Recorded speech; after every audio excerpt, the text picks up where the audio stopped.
What's going on, everybody? Welcome back to TTB Ravens Media, bringing you Ravens content every single day. If you want to stay up to the Ravens content, make sure to hit the subscribe button down below and hit the notification bell if you want to get notified every single time I upload a brand new video. I apologize, today's video is out much later than I normally upload. However, I think it's going to be a good topic. I want to talk about the keys to success for the Baltimore Ravens to beating the Colts on Monday Night Football. Before I get into that, I believe Joshua and I are going to try and stream tomorrow morning at about noon. So for me, that's much earlier. That's 9 a.m. for me. So before the Sunday morning games happen, Josh and I will try and stream. It'll probably be right after the conclusion of the Jets-Falcons game, which is happening in England, I believe. So when that game ends, we're going to try and be streaming. So we're going to give like our preview and stuff because I don't think Joshua can make it to the pregame stream on Monday night. I will still be doing a pregame and postgame stream on Monday Night Football. So if you can't make tomorrow, feel free to come by Monday night and also make sure to come to the postgame stream. But with all that said, let's get into this. And I want to talk about the Indianapolis Colts because I feel like a lot of people are overestimating or underestimating the Colts. They're overestimating the Ravens going into this game. They're underestimating the Colts because I think one of the biggest things that the Ravens need to focus on is how do you beat the Colts? You got to stop the run. I mean, that's plain and simple how you have to do it. Going through their games, week one, they played against the Seattle Seahawks. Colts rushed for 3.8 yards per carry, only 113 yards. They forced Carson Wentz to throw. He threw the ball 38 times. Seems like something that the Ravens need to try and do. You go to week two, they play against the Rams. Colts rushed the ball 26 times, 109 yards only.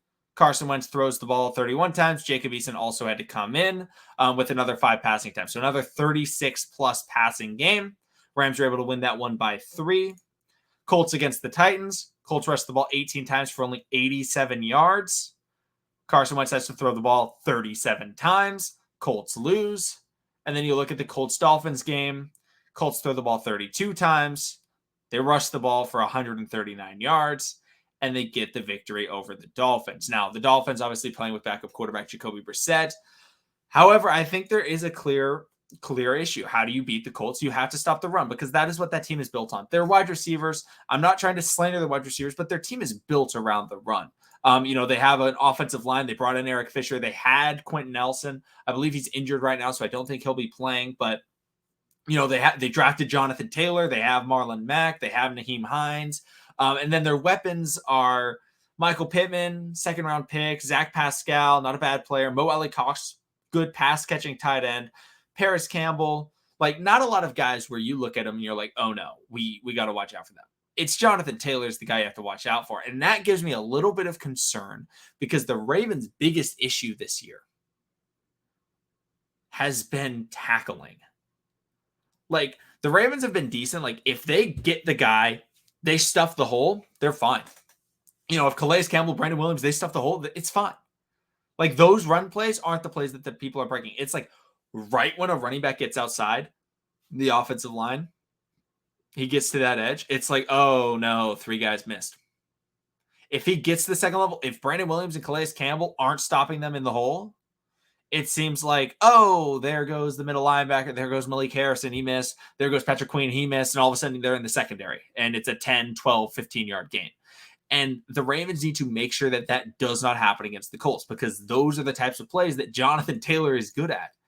He is a pound the ball, get 4 yards type of running back with good speed if he gets outside, if he gets to the next level. So the Ravens need to make sure that they are hitting him early and they're making contact because one of the biggest things, like, yes, the Ravens have struggled with tackling. It's not even tackling. It's the pursuit angles to get to the tackle that it seems like they're struggling with most because it's not very often where like guys are just like running through guys. Now, obviously in the Broncos game, there was the play. Can't remember who was running the ball, but Marlon Humphrey's hanging on his back for about 20 yards. That has happened. The Ravens have struggled with tackling, but there's been a lot of times where it's literally just bad pursuit angle. The running back just goes right by him, or the tight end or the wide receiver goes right by the guys. If you hit the guy, at least you slow him down and another person can gang tackle him. However, the Ravens haven't been hitting the guys other than the guys on the defensive line. They've been doing a great job. But the linebacking core, the cornerbacks, they haven't been doing a great job with that. And so that gives me a little bit concerned. However, the Ravens know going into this game, the benefit is there isn't some crazy pass-catching threat. Now, I will say, Carson Wentz, no matter what you think about him, he can make plays. He can. Marlon Humphrey I believe it was Marlon Humphrey talked about it, and he said Carson Wentz will go out there, and if he's throwing 5 interceptions and he's having a terrible game, he's still going to go out there and try and make plays. He is always going to be competing at the highest possible level, trying to get his team to win. Now, the Ravens can obviously take advantage of that. He throws a risky pass, capitalize. Get the interception. Don't have any, bad drops. For example, bad drop Tyus Bowser against the Detroit Lions on the it looked like a lateral, but it ended up being a forward pass on the kind of flea flicker play that they ran. Tyus Bowser jumps up, ball goes right through the arms, incomplete. Luckily, it was third down, I believe, so they punted it anyway. Or maybe that was the next play. Chuck Clark got the sack, and then they punted. So it didn't hurt the Ravens too bad. But Carson Wentz can make some great throws. Carson Wentz can make some pretty bad throws. The Ravens played against Carson Wentz last year, and it seemed like the Ravens were running away with the game. They slaughtered the Eagles in the first half. Calais Campbell had 3 sacks, I believe. However, all of a sudden the second half came, and there came Carson Wentz. And he just started throwing great throws, and they started really getting involved. Miles Sanders had a big run. Deshaun Elliott forced a fumble on that play, but then the other Eagles player picked it up in the end zone. I can't remember who it was that picked it up, but they were still able to come back. So you remember, Ravens got to hold on to leads, but the biggest thing is stopping that run.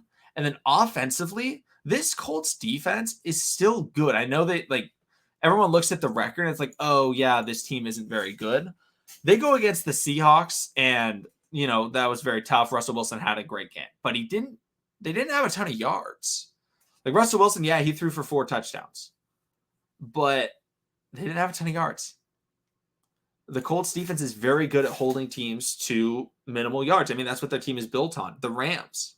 Yeah, the Rams played well, but they didn't have a ton of yards. Matthew Stafford, only 278 yards passing. Now, I say only. Matthew Stafford at the beginning of the year was throwing for 340 yards a game. And then the Titans, Ryan Tannehill, only 197. Then they but they had 180 rushing. Passing the ball, which has been the Ravens' strength this year, teams have not been able to get a lot of yards. And Lamar Jackson has been throwing for a lot of yards. Then Jacoby Brissett, less than 200 yards, and then they only had 35 rushing for the Dolphins. So this Colts defense, even though the team seemingly, they're 1-3, the defense is still there. And they gave the Ravens a lot of trouble last year. If Chuck Clark hadn't had that pick 6 at the end of the first half that I believe tied the game, that Ravens offense wasn't doing anything until that second half. The Colts played that very, very well. So the Ravens have to make sure, hey, you don't come out and just try and go willy-nilly on this team because, they've lost some games. They've been in some games. They lost to the Rams by 3 points. Rams are a pretty good football team. So you got to make sure that when Lamar Jackson's dropping back to pass, he's recognizing, hey, the guys are blocking. And also, it may be difficult to get some big plays. However, that doesn't mean still don't go for them. This Ravens team has been explosive. They need to try and stay explosive. So you can't play scared in this game, because I feel like that's one of the things that I'm worried about, is that the Ravens play scared against this defense because they played scared against the defense last year. Go out there and play Ravens football, make big plays. I mean, overall, hopefully Tyson Williams plays. That's one of the biggest things I'm going to say. But Lamar Jackson struggled running against this team last year. He led the team in rushing, but the Ravens only had a little over 100 yards. But they got to try and get the deep ball going so that can open up the front 7, which can allow for more running lanes. And then if they start playing the run heavily, that's when you try and make those big plays. So hopefully the Ravens are able to capitalize that. But those are kind of my keys to this game. Stop the run. Make sure that you tackle. And try and be explosive on offense. But thank you, everybody, for watching. Subscribe for more Daily Ravens content. And if you think there's another key point that the Ravens should follow through on, comment it down below. I want to see what you guys think. But thanks, everybody, for watching, and I'll see all of you again next time.